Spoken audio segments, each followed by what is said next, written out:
Dark City Radio, Dark City Show. We will just jump in a little other subject for a little while, because we have Kevork Emassian from Lebanon on the line, and he flee from Syria. And he is a journalist who lives actually in Lebanon. But he knows a lot about what is really going on in Syria. And please, Kevork, can you talk a little bit about the actual situation, what Obama is doing, how the situation is developing? First of all, good evening, guys. Actually, I'm in Lebanon since 2 years ago. I came and did my master's here. The actual situation is that the United States tried to push the Syrian army into a war of attrition with armed militias in Syria, and these armed militias were not existed before the so-called revolution, which they called it a peaceful revolution at the beginning, then which they claim to become an armed revolution, which is untrue, because on the second day of the so-called revolution, which was on March 17, 2011, 2 security personnel have been slaughtered in Daraa. So the revolution didn't start peacefully, and the government responded on the so-called rebels with fire. And this situation deteriorated because the Gulf states, the Persian Gulf states, especially Qatar and Saudi Arabia, they decided to overthrow the President Bashar al-Assad because for energy reasons, because as we know, Qatar was trying to convince President Bashar al-Assad to allow the Gulf pipelines of Qatar to move from Qatar to Saudi Arabia, Jordan, Syria, and from Syria to Turkey, and from Turkey to Europe. And this was basically targeting the Russian interests, because the Russians were the main suppliers of gas to Europe. And since President Bashar al-Assad and his governments are strategic allies with Russia, they refused these proposals by Qatar. And now the situation went worse, and the Gulf states armed the Syrian opposition. Not only the Syrian opposition, but also they sent foreign mercenaries to Syria. Lakhdar Ibrahimi, the special envoy to Syria, he was the UN special envoy. He said that 40,000 foreign fighters are now in Syria. They are coming from all over the world, from Tunisia, from Libya, and from Turkey. But the main entrance of these jihadists, so-called jihadists, are from Turkey. Now, the problem with Turkey is the same with Qatar. And the Erdogan government, which is an Islamist government, they since the beginning of the uprising, they told President Bashar al-Assad to give 1/3 of the government to the Muslim Brotherhood. But the Muslim Brotherhood is banned in Syria because all religious and sectarian political parties are banned inside Syria. Mm-hmm. Not only for the Islamist parties, but also you can't create, for example, a Christian political party. It should be a national political parties, not religious parties, because the religious political parties are always in fight between each other, and this secular government, they know the consequences of allowing such parties to operate in Syria. And now the strongest military wing inside the Syrian opposition are the Muslim Brotherhood, which is basically funded and armed by Qatar and Turkey, and also the Jabhat al-Nusra, which recently declared its engagement with Al-Qaeda organization in Iraq under the leadership of the leader of Al-Qaeda. Mm-hmm. And now the Syrian government also with its allies, especially Hezbollah recently, within the last few weeks, entered to Homs, to suburb of Homs, which is on the borders with Lebanon, because there are basically 22 Lebanese villagers on the borders, but they are on the Syrian territories, because the borders between Syria and Lebanon is not drawn well. And there are Lebanese living inside these villages. So Hezbollah intervened to protect these villages from the attacks of the so-called Free Syrian Army. And now a lot of clashes happening between the Lebanese Hezbollah and also the so-called Free Syrian Army. But on the Hezbollah just say I think yesterday that they support Assad. That is a big hit for US and the whole Western world who support the so-called rebels. Yes, yesterday, for the first time, the Secretary General of Hezbollah, Sayyid Hassan Nasrallah, declared for the first time that they are in Syria and they are protecting the villages and some Shiite places. And he said that we will never allow Syria to fall in the hands of the Wahhabis and Takfiris and the Israelis in Syria. And he said there is a very important phrase in his speech, that until this moment there weren't any Iranian presence inside Syria. He said until this moment. This gives us an indication that there could be an Iranian presence in the future, because the Persian Gulf states already decided to go in this war to the end, and this is a dead end, and no one is willing to compromise, because it is a win-lose situation, and one side should became victorious at the end of the day, because it is a proxy war. Some people call it an internal uprising, but if we check the history of the revolutions, we never saw such direct foreign assistance to the Syrian opposition, both by the United States and Turkey and all their allies in the region. Now we are surrounded by Turkey, Jordan, and North Lebanon, because North Lebanon is basically under the control of Future Movement. The Future Movement is headed by Saad Hariri, and Saad Hariri is also an ally of United States. So we are surrounded by 3 states who are sending weapons and also mercenaries, except Iraq, who the Iraqi army is also fighting these jihadi and Salafi elements on the borders, and they are not allowing them to enter Syria or vice versa, because some of them are escaping the war zone to Iraq. Main goal of CIA also, like I posted a video today, that the plan was to go to Iraq, Lebanon, Syria, what was on it, and then of course Iran. So the plan is to go through Syria to Iran. Iran is still supporting Syria, Assad, or not? Yes, actually they are supporting it, and as far as I know that there are Iranian advisors in Syria to give advices how to manage the war, because a lot of intelligence agencies are already in Syria. Some of them entered under the label of journalists, but many of them are already spies and supplying the Free Syrian Army with intelligence information. I met the independent correspondent in Syria. He was on the borders with Turkey in Antakya, basically, and he told me that he saw with his own eyes that missiles coming from Turkey to Syria, and these are basically anti-aircraft missiles from Qatar. And when he asked the rebels that is it in the Qatari government who is sending these weapons, they told him no, it is the Qatari businessmen, not the Qatari government. But we know quite well that the Qatari there's no Qatari, all the Qatari businessmen are from the ruling family there, so this is ironic for us to believe it. And Kevork, I just want to make a quick information for the listeners who don't know what is really going on in Syria.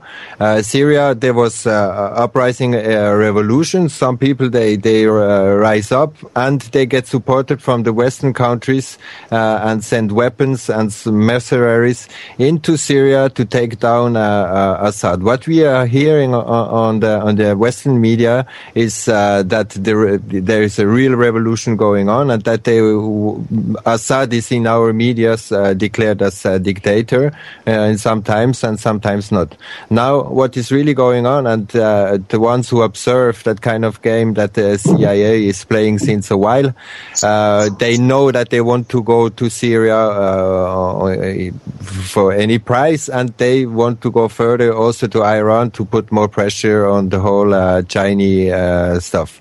Now, the question what I think many listeners have is what is about the chemical weapons? The ones who are a little bit awake, they know that it's like the same trick they used in Iraq, and they want to use the same trick now to go to Syria. Can you tell more about the chemical weapons?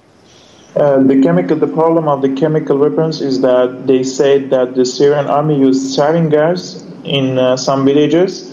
I was reading about the sarin gas, and if you used a very small amount of sarin gas in any village, this village is a population of 50,000 people, it would kill minimum 30,000 people. And when they published pictures of the so-called infected people by this sarin gas, they showed us doctors actually healing those who were affected by the so-called sarin. And if you go and read about sarin gas, even the doctors cannot touch the infected people because it is very dangerous chemicals, and it will also infect you.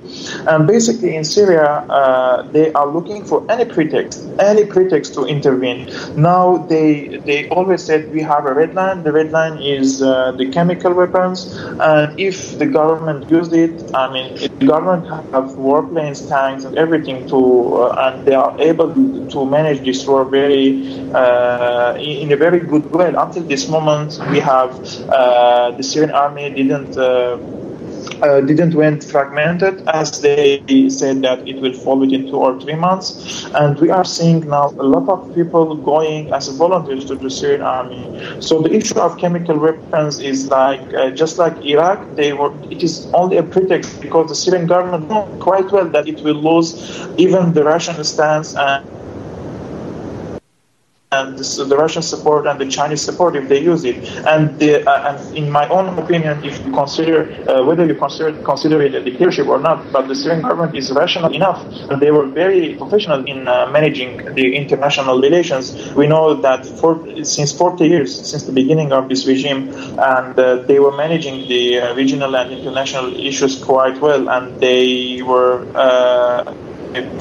They represented a very good, an enmity to the American interests in the Middle East. So now, as I said before, the chemicals are used as a pretext to intervene in Syria, but they have no evidence about it. If they have even 1% evidence, the NATO will not stay silent on it, and the Russians will not be able to veto on it because the whole international community will be on the rebel side. Could the rebel use the chemical weapons? I saw some videos where the rebels was preparing some sarin gas, I think, or I don't know, in a laboratory. Could the rebel use? The rebels controlled a small company in the northern part of Syria, and there are some chemical materials, but you can't use them as a weapon. They use the chlor as a weapon. They put a warhead and they put inside it in chlor. And when this missile was exploded in one of the villages in Aleppo, it caused some deaths, especially between the animals, I guess, because it fell in a place where a lot of ships were existed. So I don't think the rebels have chemicals now, but they are using some chemical materials, but it is not in conventional or traditional chemical weapons. The international community neither will supply them with chemical weapons because this the so-called Free Syrian Army is very fragmented. They have over 35 brigades. They are all in conflict between each other, and there is no harmony, no one leadership, no one leader, each brigade is under the patronage of one state. So, for example, the Turkish have some brigades under their control, Saudi Arabia, Qatar. Each state has their own brigades, and they are basically serving the interests of these states. We have a question from Phil. Phil? Hi, can you hear me? Yes. Yes. Go ahead. And hi, Kevork. Good evening. Yeah, initially I was going to comment on the capital diminutus thing, but I didn't know Kevork was coming on, and there's a lot of relevant stuff in there. The first thing I was going to say, Jabba's covered the Wesley Clark video. This guy's a US 4-star general, and the video is about them attacking 7 countries in 5 years. Syria being one exactly. of them. The other thing I wanted to mention was a video Stefan Molyneux's just put out. 10 years of hell, a sort of a statistical analysis of everything that's been done in Iraq over the last 10 years. What I really wanted to touch on, though, was maybe a couple of possible solutions to well, not solutions, but things that you and I can do. You know, there's a about Syria, you mean? Yeah, well, just about their behaviour in general. I mean, Jabba, you touched as well on this thing about the weapons of mass destruction excuse, false flag thing to kind of justify these kind of invasions and everything. Now, of course, what isn't in the media is stuff about the depleted uranium bullets and that, which is equally as illegal weapon, you know, as any of these chemical weapons that they're talking about. Now, of course, the UN, they've tried to bring America to, you know, to book about it, but of course they're so kind of powerful within the UN that they don't even bother responding to any of these things. I mean, it's just a complete double standards. But what I thought we could do is, there's a saying that, you know, the ordinary people don't cause wars.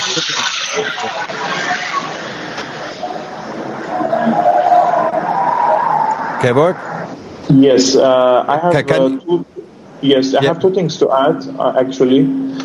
First, Wesley Clark, when he said that they are going to occupy several states within few years, and actually Colin Powell, when he was the foreign minister of Secretary of State of the United States, he came in 2003 after the occupation of Iraq to Damascus, and he gave a plan for President Bashar al-Assad, and he told him he has to commit himself to this plan, otherwise they will intervene in Syria.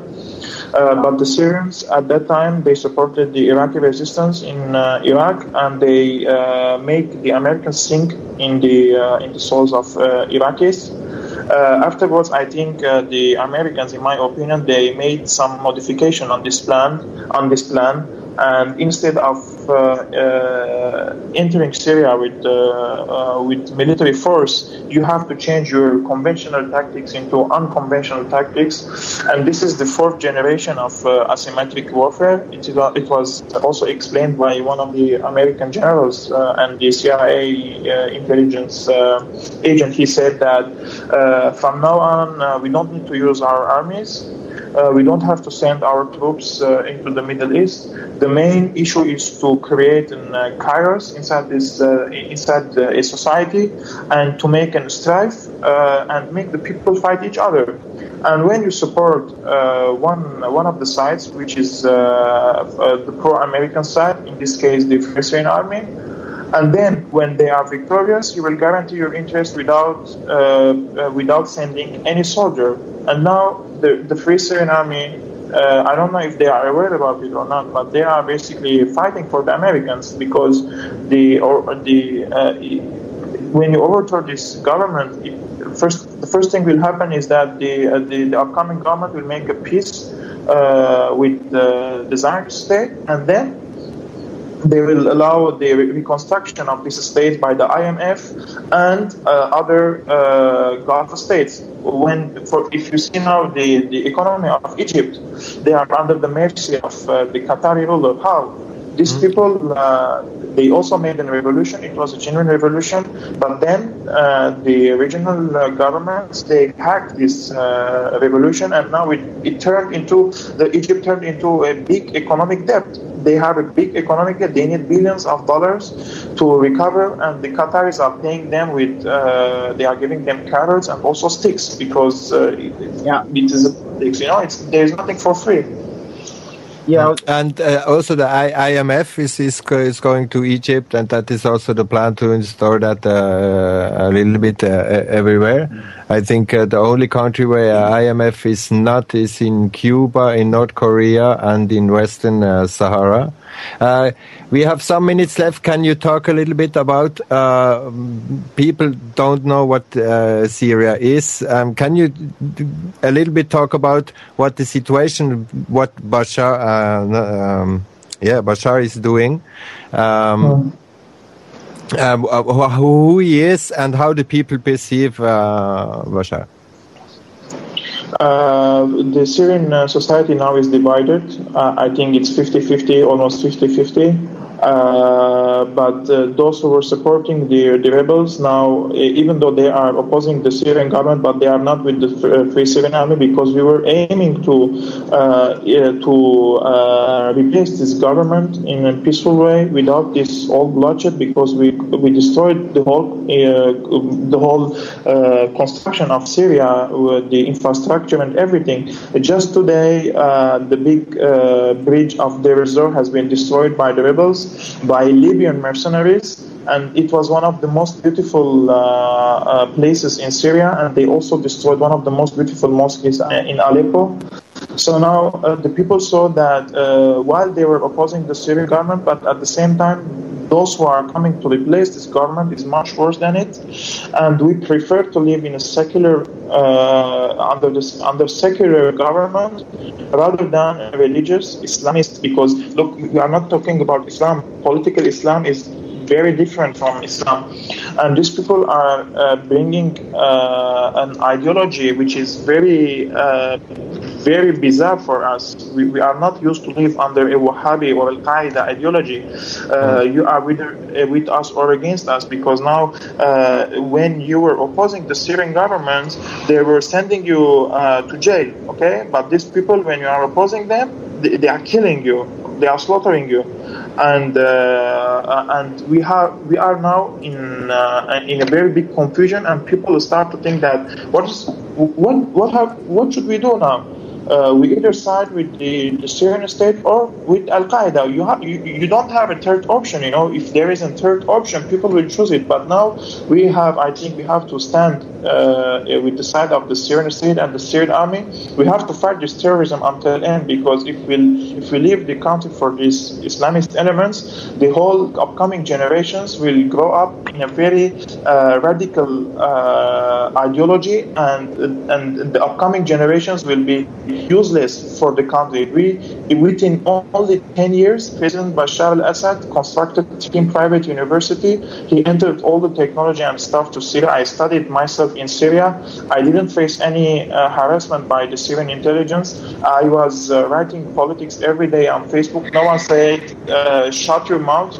But when you impose a threat on the security of the state by collaborating with foreigners, because this state is a security state. You can't it is not easy to speak with, let's say, the Americans or the Israelis, or to make some channels with them. They will send you to jail directly. Mm-hmm. And now the oppositions who claim to be an opposition, they are now outside Syria.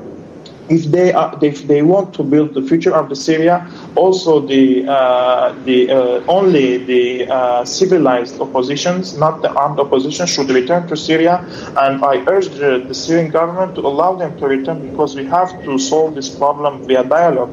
Because neither Russia nor the United States are aiming now to finish this bloodshed. It is a proxy war, and both sides are fighting for their interests on the expense of our bloods. And we need to stop this, because hundreds of thousands of people has been displaced.